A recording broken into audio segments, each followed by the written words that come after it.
Our virtual salon, The World in 2030, part of our Next Learn series of virtual salons for Singularity University. I'm Gary Bowles. I'm the chair for the future of work with Singularity, normally based in San Francisco in the Silicon Valley, but today in Washington, D.C. And you probably haven't heard, but we have an election coming up. So I'm assuming that you're registered on the Singularity University website.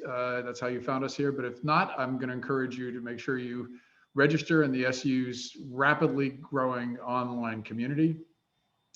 Our session today, we're going to focus on the future, but not the future in the way that a lot of futurists would tend to sort of do the arm waving about what's possible.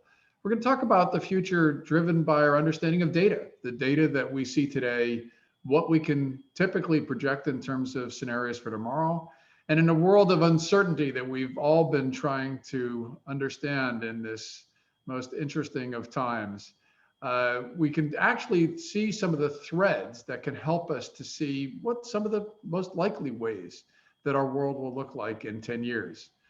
My guests today are Homi Kharas of Brookings Institution, also co-founder of the World Data Lab, and Wolfgang Fengler of the World Bank, one of the top analysts there, both great friends of mine. This is actually a great treat for me to be able to pick the brains of two of the smartest people on the planet about how we can understand our world in data. What I'd love to ask you, anybody who's listening, to do is first off to use the chat line as sort of a thought bubble for the way we can communicate with each other. Please tell us your name and where you're coming in from. Just pop that into the chat line.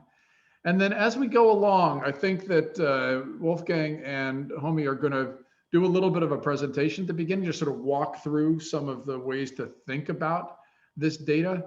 But as you have questions for them, as you have insights about what we're talking about, then I want to encourage you to offer those into the chat line. And so start any question that you have with a question mark, start any insight that you have with an exclamation point, and we'll pull those out and we'll make sure that we address as many questions as we possibly can.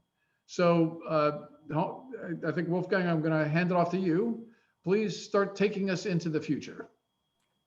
Thank you, Gary. Thank you, SU community. We have had a chance often to meet in person in San Francisco. So this is also special for me because it's the first time to do this under Gary's leadership. And that's a great pleasure indeed, Gary. We have had a lot of chats and discussions, but never that format. It's an even bigger honor, but I've done this very often with Homi, who is somehow my inspiration for some of this data work, and a lot of what we'll share builds on his earlier work. So I will share with you a few slides with you to think about the future. We try to break it down very simply and make this also quite short. We talk about demographics, we'll talk about income or the SDGs that derive from that, and then we'll talk a little bit about the billions to watch. And I'll be the bookends, and Homi will do the core part in the middle.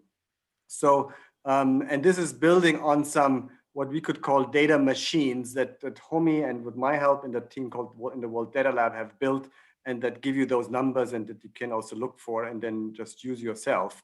So let's do the most simple projection for 2030. How many people will we be? That's actually a science that's rather well studied, demographics, and 10 years is a rather short time. So that prediction is expect to hold. So that will be in 10 years, 700 more people. But the main message here, and that's what many people who are more in this apocalyptic mode on population change and population growth get wrong, is that one, it's happening anyway, almost independent of fertility, which has come down already. But B, it's happening not because of children. Children are stable at 2 billion, have been 2 billion, are 2 billion today, will be 2 billion in 2030, and will be 2 billion later.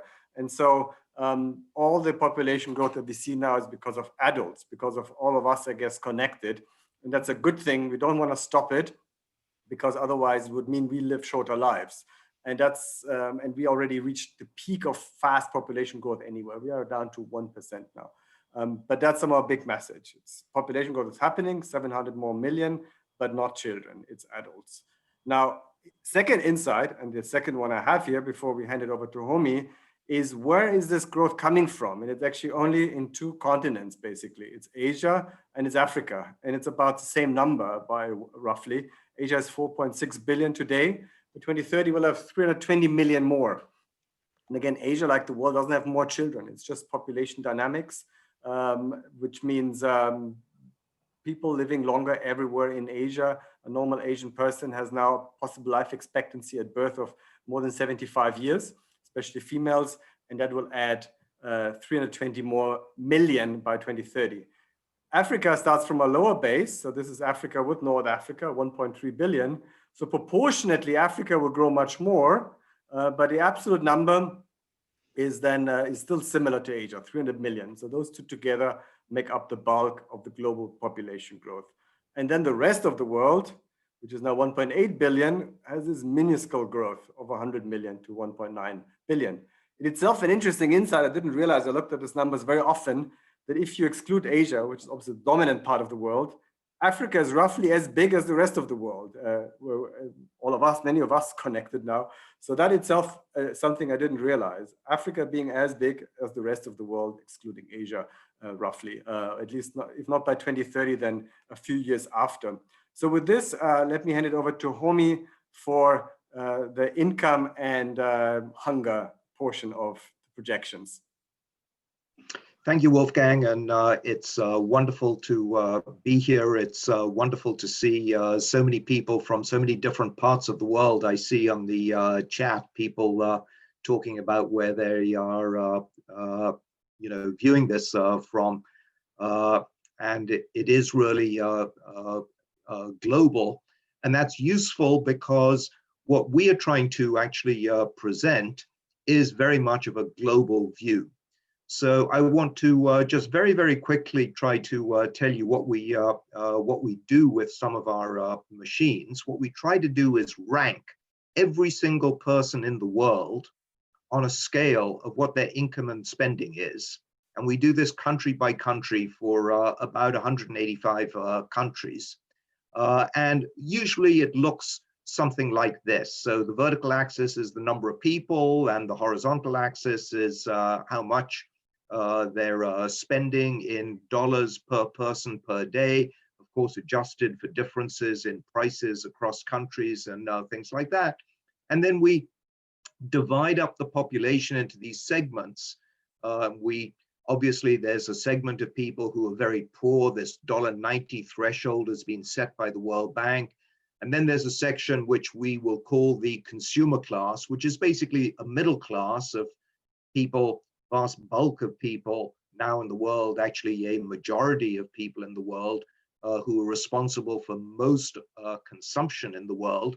But increasingly, there's also a large upper tail of an upper class. And then this gray chunk is what we call vulnerable people. And they're at the same time the people who are at risk of falling into poverty, but also the people who have the opportunity to move into the middle class. And so it's moving these people from one group to another that we really try to capture in our analytics. Thanks. Next, please. So we've developed a tool, we call it the poverty clock. And, in this tool, this is that group that I talked about, the extreme poor, those living under $1.90. And just to give you a sense, I mean, there are somewhere around 700, maybe even now after COVID, 750, 760 million people in the world who live in a situation that we could only describe as extreme deprivation. These are people who are literally struggling to, make their make ends meet. They're struggling to put their children in school, in fact, struggling to keep their children alive. And unfortunately, when we look at this country by country and we look at the trend over time, we've gone from a situation where poverty in the world had come down very dramatically by almost 1 billion people since 1990. Now, as we look forward to 2030, we really see poverty as being stuck. And so we're likely to end by 2030 still with having far, far too many people, 600 million or so, in absolute poverty And frankly, for a world that's that rich as we hope the world will be in 2030, this is a real travesty. And, you know, just like we've seen with COVID and the potential that, you know, a very small disease can breed insecurity all across the world, I really hesitate to think about what the existence of so many poor people in 2030 could do in terms of instability, both in the countries where they are living, as well as more broadly across the world. So for me, this is one of these big challenges where we have the technology, we have the resources. What we lack is the political will and the international leadership to really do something about. And I urge you to just you know, look at our website and go to World Poverty, the World Poverty Clock. It's worldpoverty.io, and you can see country by country how these things track over time. We've done a very similar kind of exercise with hunger. Many people now are talking about the way in which COVID-19 has unfortunately coincided also with a major hunger crisis. We're just developing, we're about to launch tomorrow, in fact, a hunger clock. According to the official UN indicator, which is that people should not have and worry about moderate to severe food insecurity, right now there are still over 2 billion people who have that sense of not really knowing whether they and their families are going to have enough to eat that day. And by 2030, we're still going to have 2 billion people like that. So this is another massive problem. It's obviously associated with poverty that we have, and it'll translate into a lot of children, 140 million children still in 2030 being stunted, meaning they are not fully developing physically in terms of their full potential. And stunting, it's a height for age measure, and we know that children who are stunted actually have you know, long-term issues in terms of their cognitive abilities throughout their life. So this is a huge loss of human potential that we still see. Now, it's not all doom and gloom in the world, and one of the things that we've really emphasized over time is that actually the world is moving very rapidly and dramatically to becoming a middle-class society. And I want to give you actually a little bit even more history than this. This chart starts in the year 2000, and it says in the year 2000, there was something around 1.8 billion people in the middle class and better. But if you go all the way back and say, look, the middle class really started with the Industrial Revolution. We didn't get to the first billion for 150 years in the middle class, not until about 1975 or 1976. And then the second billion came in about 20 years. So we hit the second billion around 2004, 2005. The third billion, as you can see, came in much less time, maybe 8 or 9 years, somewhere around 2012, 2013. Now, despite the fact that COVID has sort of knocked us back a couple of years, the fourth billion we're likely to see in 1 or 2 years, and then we're going to move really up towards, you know, 5 billion or more.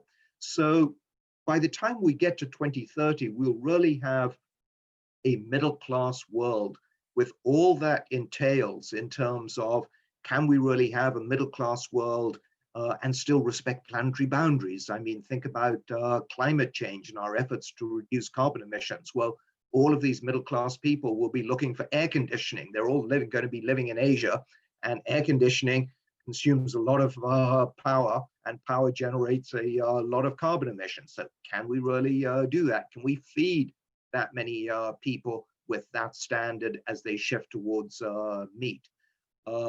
It's going to involve changes in the location of the global economy. So the middle class, I think, you know, COVID has, of course, set us back in our sense, probably by about 2 years or so. but that trend of really moving towards over 5 billion people in the middle class by 2030, I think is still there. That's going to be one of the dominant features of our world at that time. And it will also affect the politics of the world, because the middle class will become a very, very strong political force. So we put this through not just in terms of number of people, but also in terms of how much they will be spending. And today you see that the consumer class spends something in the order of, $55 trillion. I mean, we've lost about $3.5 trillion thanks to COVID, but hopefully that will pick up and recover, and we'll get back on the trajectory. We'll end in 2030 with consumption of the middle class, which will be upwards of 85 trillion US dollars. That's a big, big number. So from our perspective, the consumer market is alive, it's growing well, it had a setback with COVID, but we should recover from that.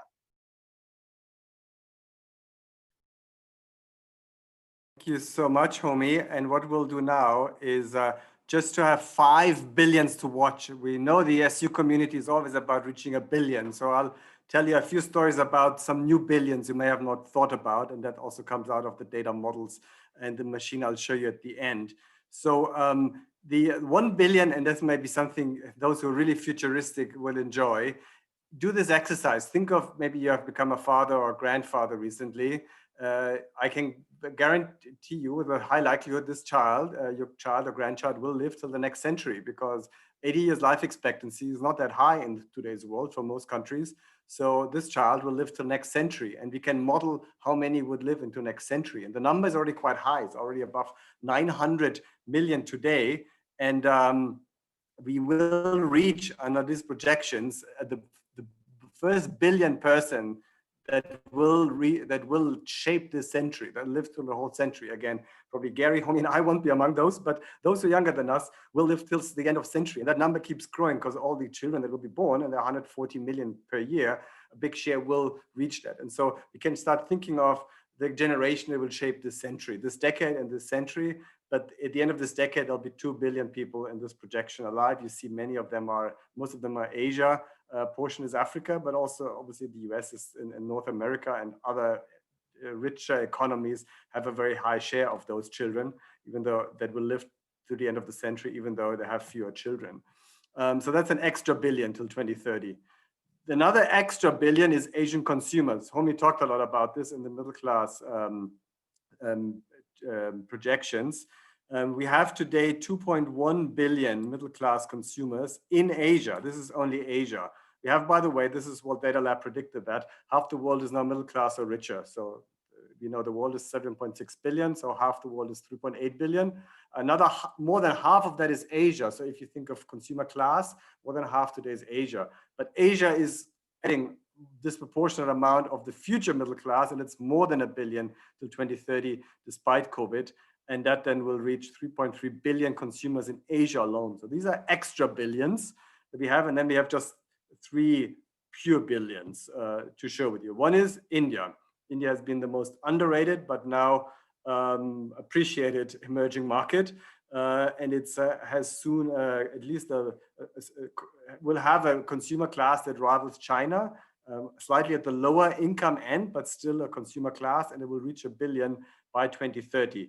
We'll reach 900 million by 2030. It was meant to reach 1 billion without COVID, but so COVID got a setback of 2 years to India. But it is close to 1 billion, and by 2032, under these projections, in India will also be $1 billion consumer market. So that means 2/3 of Indians will then be in the consumer class, and only 1/3 of India, which is then roughly 500 million, would be still poor or vulnerable.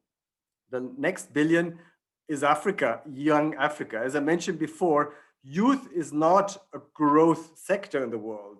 Despite the talk about millennials, youth is stagnant, but not in Africa.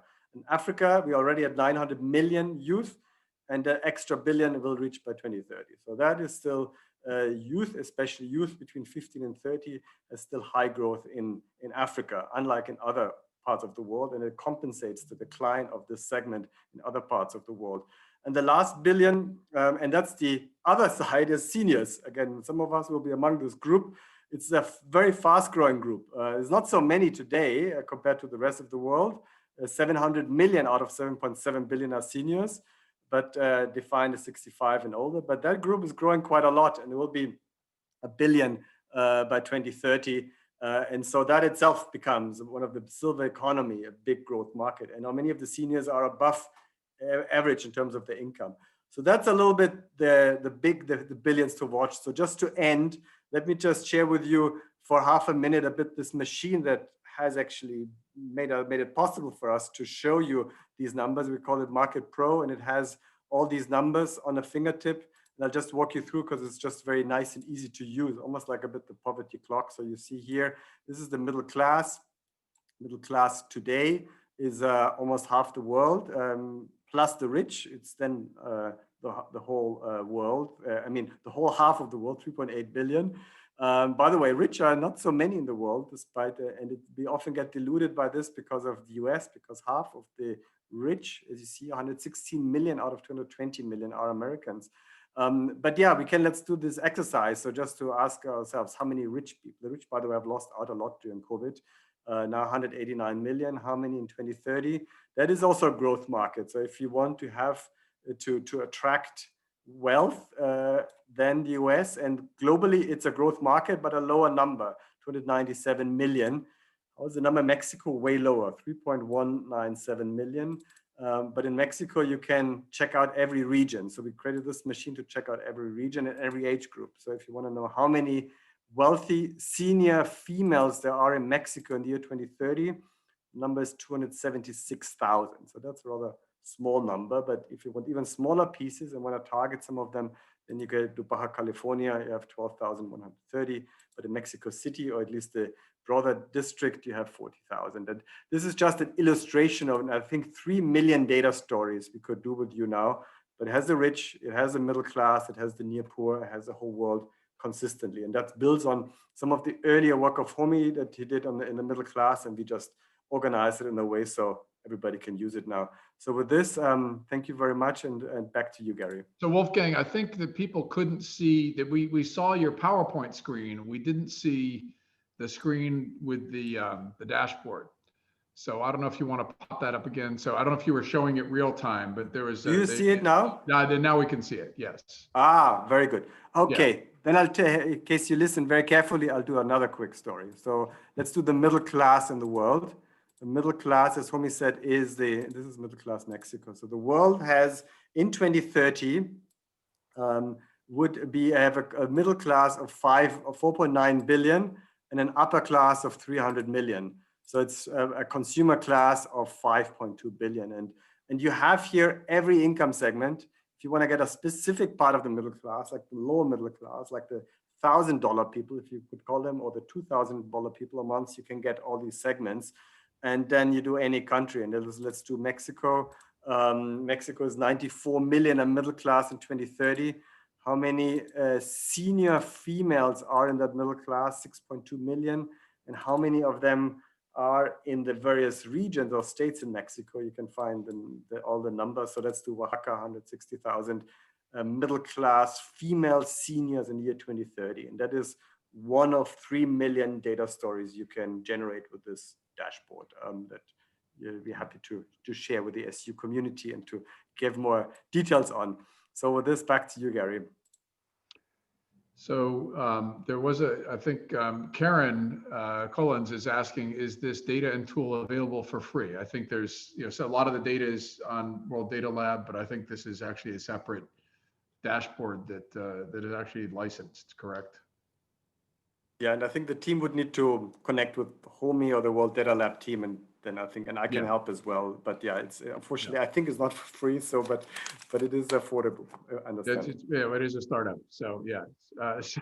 So we've had just an amazing amount of contributions from people. I want to urge you to keep on throwing questions into the chat, but I'm going to start to try to parse some of this through and ask each of you to respond some of these questions, and I've got some of my own as well. So And if there's there's a couple of takeaways I think we're going to get. First off is hopefully you folks who are listening have all realized that Homie and Wolfgang have a breathtaking range of data at their fingertips. And when you hear politicians tossing statistics around, not only they're completely and wildly inaccurate, these guys have an encyclopedic knowledge of what's going on in our world. So second takeaway, I hope, is that because so much of the information that they're showing us actually is synthesized from a range of different sources, it's breathtakingly simple and breathtakingly complicated. That is, there's a whole bunch of different sources this data is coming from. To have these near real-time views of our world,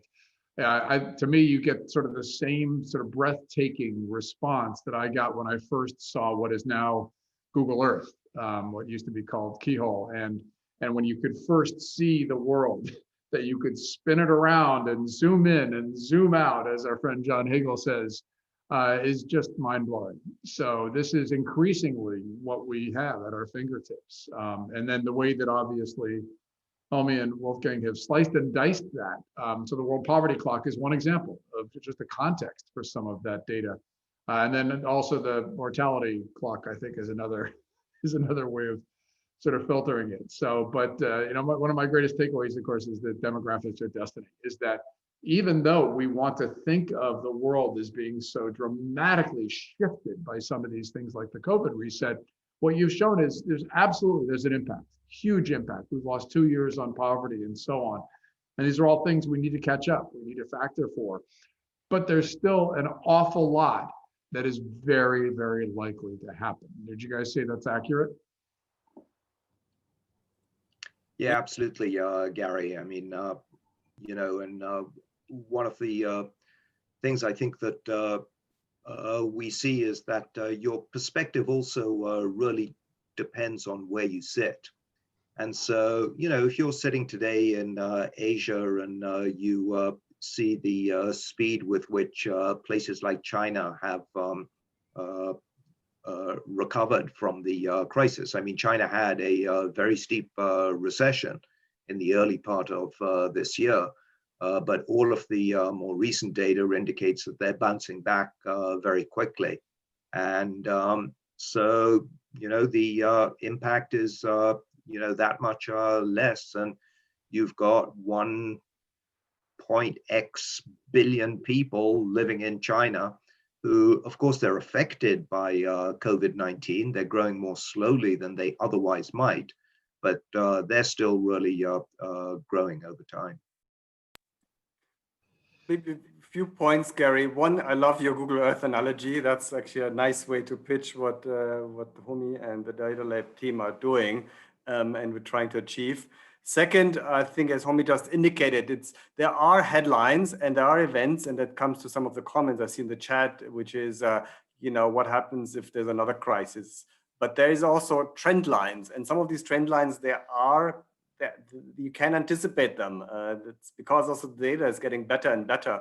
And because the headlines always highlight the negative or the dramatic, we shouldn't forget that Vietnam has, even since COVID, has probably reduced poverty even further, and people live longer, and child mortality is down, life expectancy is up, healthcare is better, sanitation is getting slowly better despite challenges. So that means people live longer, and if people live longer, they make an economic contribution, and that itself, even if they're still in almost just coming out of poverty, that's a difference to the world than it was 10, 20, 30 years ago. And that's what counters somehow that the negative shocks that we have experienced now especially, but we experienced the same. People also had similar perspectives in 2008 or 2009, and then became a rather strong decade after that.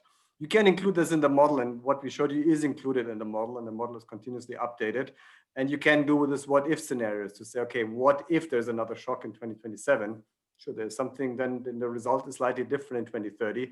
But it's very likely that the world is still better in many metrics in terms of more middle class, less poverty, and slightly less hungry than it is today because of these long-term shifts.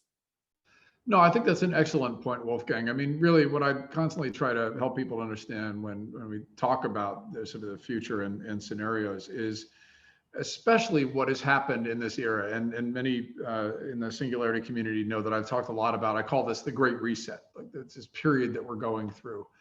And what happens, especially at the beginning of the Great Reset and the sort of, falling off the cliff stage, is that we tend to sort of narrow down our event horizon. That is, we want to just solve the problems in front of us. And that's perfectly understandable when you're in survival mode. What is really important after a while, however, is to start to lift our heads up again and start to look farther down the road. Because if we're all completely looking with the blinders on of only what's in front of us, you can become very depressed. You can have this sort of short-term thinking that doesn't help you, doesn't encourage you to try to solve problems over a longer-term landscape. And so that's one of the hopeful takeaways, I think, from what you guys are talking about is, sure, there's a range of different scenarios and there's a variety of different ways that it can map out, but it's actually within a relatively predictable range. You're not looking at, sure, one of the scenarios can be extinction events for certain things, but right now what we're talking about is actually there's a very positive future where so many of the trends that you're talking about, we are going to continue to reduce poverty. We're going to continue to increase some of the positive things that we see in the world that are happening with so many large populations. If we stay so focused on what's in front of us, we're not going to have that hopeful view of the future. So I hope that's one of the takeaways. Now, several people are asking to understand the data and how you guys think about what that range is. So I think Maurizio was asking sort of how are you taking the projections from the past and how much back in the past to be able to make these projections going forward? Like how, what's sort of that the basis on which the data is projected? And then Karen is asking, are you anticipating some of these, potential big whacks in the side of the head that could happen to economies and societies, or are you sort of projecting down midline? So I would say that what we there are a lot of people in the forecasting world. Let me start with that, and we don't try to make our own specific forecasts. So the machinery that we have basically says, let somebody else tell us what is a reasonable scenario. We will tell you the implications of that scenario for many of the things that we're interested in. And so where there are different scenarios, for example, there's something called the shared socioeconomic pathways that have been developed in the context of climate change that basically lay out a number of different scenarios for what might happen depending on what countries do in terms of reducing carbon emissions. We've taken one of those scenarios, the quote unquote most probable one, as being part of our basic forecast, but our modeling and our intuition is also based on what might happen in some of those others. So we try to accumulate these different scenarios, but we're not really in the business of trying to establish real probability distributions across these. I think we're more in the business of trying to tell consistent stories about this is what the world in 2030 might look like under this scenario. This is how it might look like under that scenario, and to do it that way. But the scenarios and the forecasts are taken from what other people have been doing as they try to do these forecasts. So on economic growth, for example, we start with the IMF. It's probably the most credible forecast, or at least in the for the next 5 years, and then build on that. Yeah, all right, that's useful. Gary, I think to build on Homi's, and I'll want to build on something that Solomon also asked in your exchange on health, but in the end also we're trying to make then these forecasts relevant for everybody, and for the SU community is a perfect fit there. And to give you this illustration, because the way these forecasters work and these technical experts, it often then is not comprehensible for the normal person, but we try to break it down and for everybody. And that has actually bigger implications than just communication. For example, the fact that half the world is now middle class or wealthier, even despite COVID. Actually, we have a double tipping point. It was before COVID, and COVID reset the clock a bit, but we're still half the world, 3.8, 3.9 billion. That is actually big news for the world. It was even on CNN, but in the old way of doing things, in the pre-Google Earth things, as you just had it, people couldn't see that. They were just so much in the weeds of the modeling, and then they were always late because they used old data and didn't project it in real time, that it was always like chasing up with reality or chasing up with today. And that's something I think Homi and the team and we all try to change, to look more forward, and then have to know, okay, what is really the number of the lower middle class females age 65 in India today, and how does number correlate with any other segments in the world or any other segment in India that is somewhat more relevant. It's obviously a bit more, there's more variance because the number is never exactly right, but it gives the people a feel for proportions they wouldn't have had otherwise. Second point, let me just make this point because people ask about extinction also, as you said, Gary. And on COVID, we have, as you highlighted in the chat, Gary, we have 1.2 million deaths this year. In the ranking of death, if it would stay at this, it's I think number 14 this year. It's around tuberculosis and kidney disease. So it's an important one. It's above malaria, above homicide. Homicide is 400,000 only per year. Suicide 800,000. So COVID will make it in the top 10 deaths, but it's definitely not the top 5 this year. There's obviously a lot of other questions. If you have, maybe there's more heart disease or heart attacks because they don't get treated. But it's that, again, example that we always are concerned with currently. It would be great to do the same, because if there is others who want to join forces on creating a similar machine for health and mortality, that is a perfect entry to that, because it's a similar question of what do people die from, how important is COVID compared to other diseases, how important is COVID in South Africa versus the US, all of those things you could do with a similar approach that Homi just outlined. So I just want to make sure we're sort of hitting some of the points that people were making. So I think both Alfonso and Errol were sort of asking, were these numbers, pre-COVID, but it's clearly you guys have factored in sort of you've seen the impact on poverty, for instance, and the setbacks. So these are not necessarily real time, but certainly, much more factored for the world that we're living in today. And then there's a range of different questions and comments that I'd sort of separate into two categories. There's sort of the problem domain or the fact domain, like what is happening or what could happen. And then there's the solutions domain. So I'm going to ask a couple quick ones in the sort of about what could happen or what is happening. And then I want to talk about solutions. Which is not really so much about where the data is, but more, basically the way we could synthesize together between us some of the responses that we might have to some of these issues. So for instance, Veselina is asking about real estate markets. Homi, you were mentioning changes in location of that middle economy. Do you guys think that just based on the data that you've got today, were you seeing more of a trend towards people living in cities, or what we think of as urbanization? Do you think that post-COVID we'll see more trends towards less urbanization, or how do you think of the ripple effects in terms of real estate markets and the development of cities? So I think cities are actually growing, and even after COVID, I'm sure that they will continue to grow, because along with cities, you get a lot of amenities. It's much easier to get electricity if you're in a city. It's much easier to get, running water and good sanitation if you're in a city, and so on and so forth. But actually what we're seeing is in a lot of places, the big growth in cities, and we used to think about the mega cities and metropolises, that's actually slowing down. And the big growth in cities is now happening in so-called tier 2 and tier 3 cities. And certainly when you look at Asia and you look at the kind of the dynamism, that's where people are moving. Real estate is slightly cheaper there, so people can have a decent house or apartment and be able to afford many more of these things.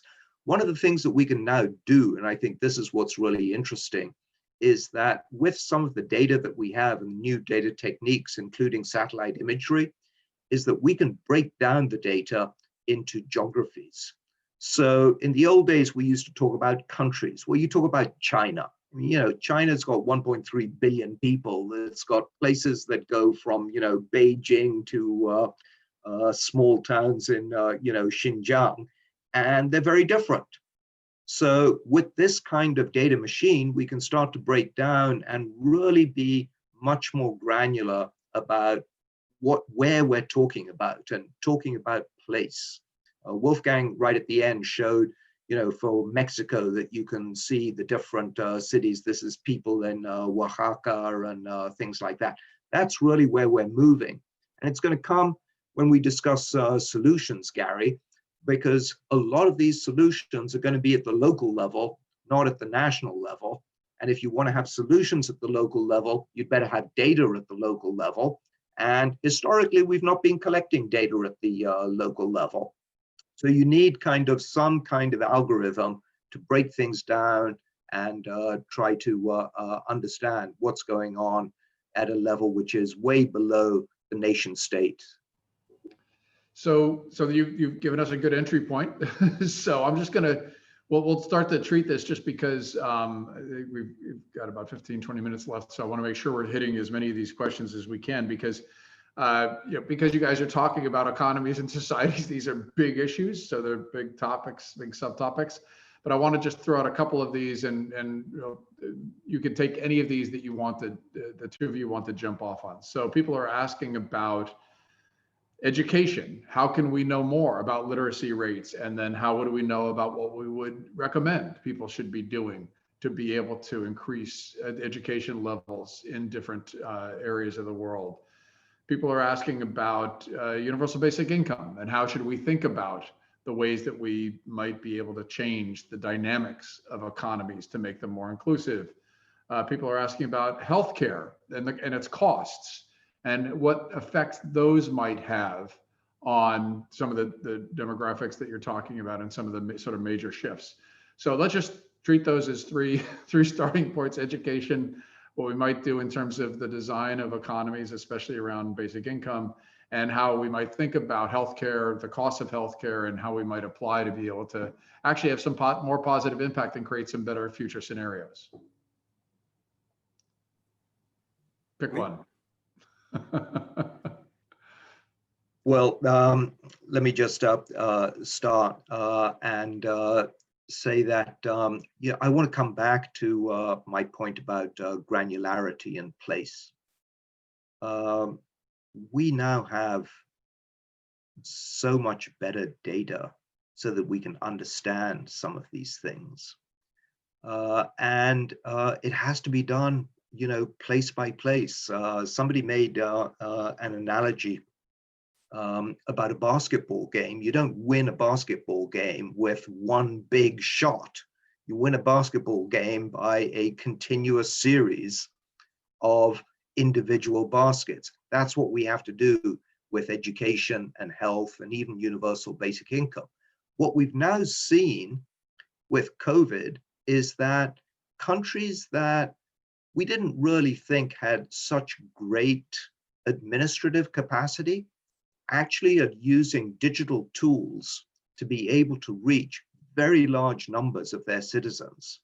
And to me, this is something that is really going to change the way in which we do things. We couldn't have even started to imagine universal basic income if we didn't have a means for actually delivering money to specific households or individuals. Now we do, thanks to mobile money and essentially digital IDs with biometric verifications. So India has built a system like that. It's called Aadhaar. It's registered 1.2 billion people.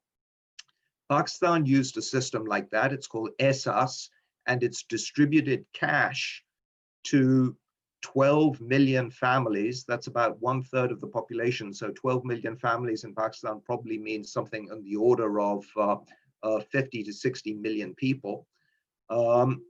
As a response to COVID-19, to help people to cope with the loss of jobs and livelihoods from these people. And now there is very serious discussion about, can't we do this across all of Africa?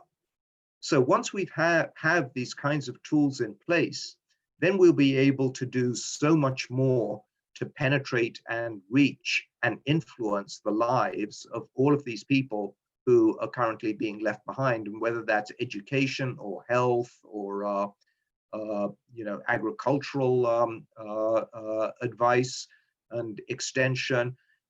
The digital world is becoming open, and COVID is, like a train coming down the track, has basically said to every government across the world, you'd better have a digital infrastructure in place, because that's the only thing that will allow you to manage your economy in the future. So one point, I'm sorry, Wolfgang, just 1 second. One point I want to just cement with what you just said, homie, is that, and increasingly what we have is the opportunity to be evidence-based. So not only do you have to have these solutions at the local level, I think the basketball analogy is great, because what you're trying to do with basketball is you're continually trying to understand your opponent's strengths and weaknesses and continually adjusting. But there are also times where you actually have to change the rules of basketball. Like you're not actually benefiting enough people, right? And so what you can do, though, increasingly, is to make those evidence-based. A huge amount of development in the past has not been evidence-based. It's throwing tons of money, rivers of money at problems. But what actually hits the ground is a fine mist, because it goes through so many different layers and hands. And instead, now you can see so much of the data from the ground up and have a much better understanding of what the actual impact of these interventions are, and in a very short period of time. That is, iterate much more rapidly. Don't wait for the 20-year horizon data to tell you whether or not you had an impact. I'm sorry, Wolfgang, go ahead. No, but this was a perfect segue, because this is built on Homie's answer, that you need to have the data in a proper way, and then sometimes it confirms your assumption, sometimes it doesn't. I showed, when Homie was talking, the poverty clock for Kenya. I lived myself in Kenya.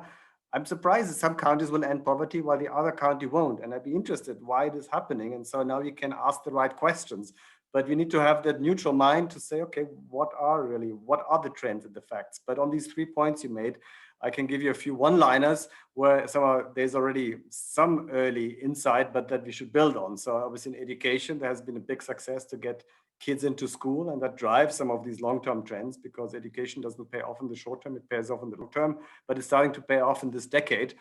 While almost all the kids are in school, even almost all the girls, but some are not in secondary school, many don't learn. So people talk of a learning crisis instead of an education crisis. So that's something, again, would be good to track and to see both the positives, right? Only now we're realizing how strong Asia is in education parts, but it has been coming. That was also a train, while others are, even more advanced economies are being left behind on education.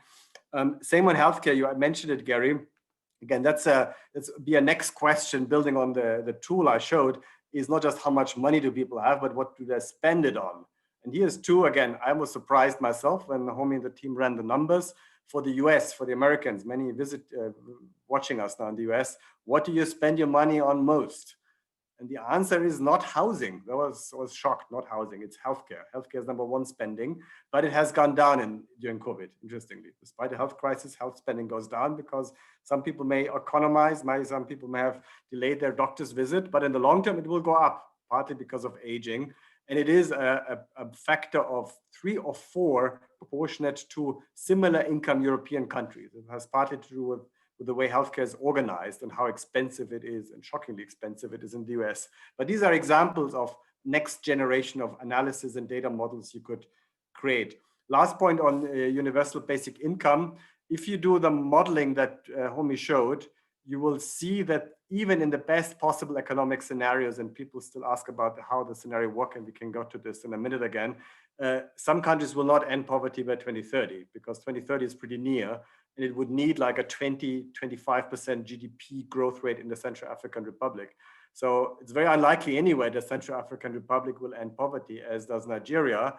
But if it does make a big dent, it needs to have a combination of growth and of social protection that targets and affects the poor directly. But again, coming back to Homie's point, Nigeria has many regions that are fine, but many are very bad. And Nigeria is a large country, and you need to break it down further to then direct this type of spending and social protection, because if you make it broad brush, then it's very ineffective, and you wouldn't have the resources to do that. So that again reinforces to just what, if people even think we have built Google Earth, it's now the time to go to the next level to be more granular.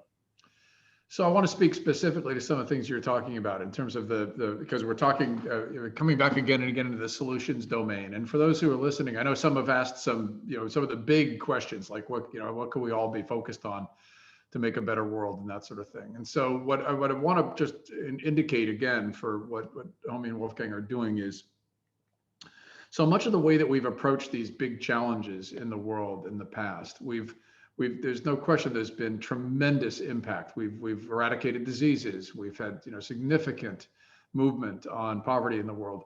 But what's happened in many cases is we've not had the mentality that basically two things. One is make it more evidence-based so that we actually, when we try something, we can see what the result is. Now, there's always going to be a question as to whether or not it's causative or correlated. And Homi and Wolfgang, I'm sure, could be your Sherpas on helping to determine more of whether it's just simply correlated data or whether it's something that is actually causative. But at the very least, to be able to be more data-driven in our mentality, this is increasingly the way that we have to move, because we've got to continually say, here's an intervention, here's an impact, here's a way that we're trying to actually move the needle on these particular issues. We've got to, the only thing we can all generally come back to and agree on is the data. Now, there's a lot of things we don't have good data for.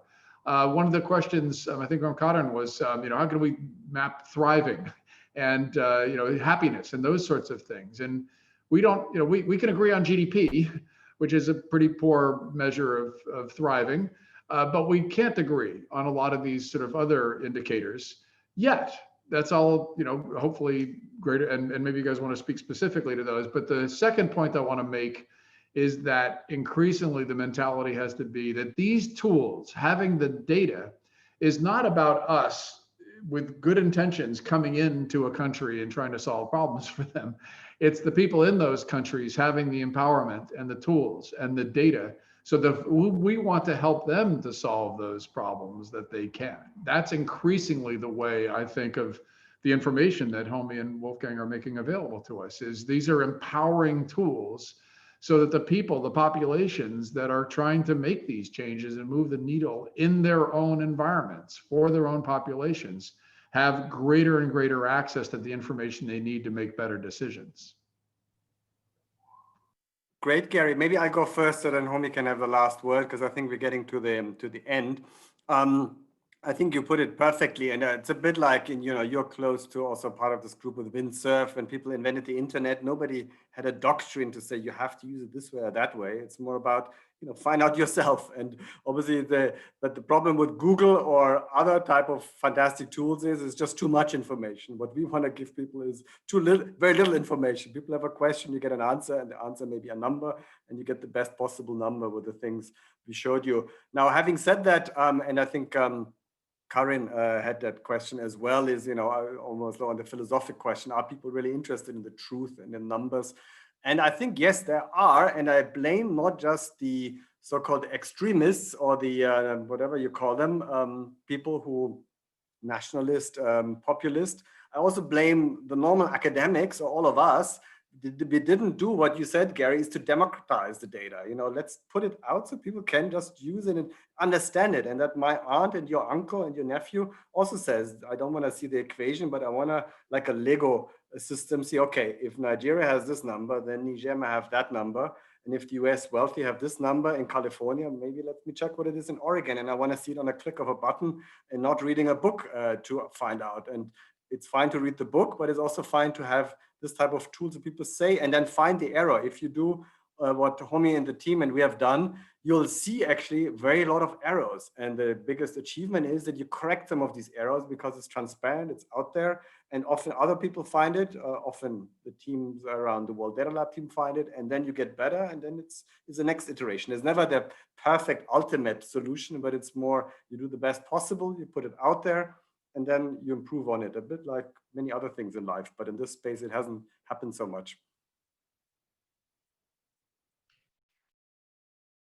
Gary, I think that this notion of democratizing data, making it all available, to me, one of the things it does is it brings in a little element of competition that ultimately I think is going to be absolutely vital. I mean, you know, we're all basically, you know, inside us, we're constantly competing. And in order to compete, you have to have a score. So you've got to know what the results are. And if we can get data down to a sufficiently granular level, then we can start to say, well, you know, how come those guys are doing better than we are? And, you know, push. Or isn't it fantastic? We tried something and it's really working, and that's why we're doing well. And then hopefully those innovations get picked up and scaled up. So, you know, I think in the world today, what we're really looking for are things that are scalable, that work at a local level, and then can be rapidly identified and taken by others and scaled. And you're not going to get that just from talk and discussion. That has to come from hard data. And so I'm just, you know, it might take some time, but I am hugely optimistic that the more data that we put out there will generate all kinds of experimentation and innovation, but ultimately people will say, is it actually delivering something? And if it is, then it'll get picked up and used. And if it's not, doesn't matter how great it sounds, nobody else is really going to use it. So, you know, figuring out and making transparent this chain between these are the results, this is what we tried to do, this is the amount of money it's been costing us. If you can open up that box, then you can really start to see real change happening. And that's where I hope policy making will start to go, coupled with, you know, basically investigative journalism and people, civil society asking real questions of ultimately the people they elect to make their lives better. Are you doing a good job or not? No, I think that's brilliant. Speaking to competition, my 93-year-old mother, her mother lived to be 101, and her mother before her lived to be 101. And I asked my mother the other day if she was feeling competitive. So I'm going to ask one last question of each of you, lightning round, just very, very short response, please. Are you hopeful? Do you look at what you see in the data of the world in 2030, and are you hopeful? I'm enormously hopeful. I mean, what I see is a world that is richer than it has ever been. I see a massive, massive shock to the system, which has been COVID-19. And, you know, it could have been so much worse. And place after place is demonstrating that they have the resilience to actually cope, and not just cope, but to then change the way in which they're thinking so that they actually do things better. So yes, this has been a setback, but I think it's also been a setback from a path that we were on that wasn't actually the right path. It was never going to be the path that took us to a really great future for 2030. So now we've realized that was the wrong path. COVID-19 has said, you know, go back a little bit. So in my mind, what's happening is we're going to go back a little bit. We're going to try and see, and hopefully we'll figure out what is the path to a much more prosperous 2030, where people can really live out the full potential that they have. So I'm a real optimist. I see technology being used in many positive ways. Of course, there are dark sides. Of course, there are these negatives. But I think that they can all be managed if we've got the you know, the right data and the right willingness, and I think we can do it. I just wrote a piece which I titled or used the analogy on the typewriter and the electronic typewriter. And my mother, who died unfortunately too early, she was a fascinated and fantastic secretary and just used this typewriter in an amazing way. And if I remember how she actually worked through the night and often had to retype all the things, she was very fast, but she often had to retype things that my children would never imagine is needed now. And now we're sitting in this setting with the whole world. and can exchange views and get challenged. We often forget how quickly things have changed, and the typewriter was not that long ago here. And so there are many more things that obviously will change. Those of you in Singularity context know much more about this because many talk about it. So yeah, we shouldn't, again, let's not forget the trend lines. They have been very strong, and we see it all over the world. I lived in Kenya, I lived in Indonesia. Those things we talk about are there now, and maybe even have visitors or participants now in this session. So again, thank you SU community also, because you help us think in that positive direction. And I can't add more to what Homi just said. No, so thanks to both of you. I mean, this is, I could do this for hours because you have such a breathtaking view of so many of the threads that are driving our world. So I want to encourage everybody that is listening now and hopefully sees this later on as well to do a couple of things. First is, please come to the SU community site. We're going to continue this conversation in a thread. We're going to post a lot of the questions we've been unable to address due to time today. And hopefully we can entice Homi and Wolfgang to come and join us there and answer some more of your questions. Secondly, a number of your questions have related to, I know Anderson was asking about the future of work in the workplace. Please look at the videos from our prior series. We did one on the future of work earlier this year. We've done a whole series on the future of learning. And please go back and look at the number of those videos. We've got some amazing guests with tremendous insights. I really do hope that if you're not already registered on the SU site, you'll come and join us there, and that you will treat this as an opportunity to be able to sort of expand the aperture, the event horizon for your thinking, so that you can actually be more hopeful about our exponential future as well. I want to thank Ryan, our incredible producer, and SU for giving us the opportunity to be able to reach such a wonderful global audience. So hope everybody watching, be well, be safe, and hope to see you on the community site. Take care. And thank you, Gary. Thanks, guys. Thanks.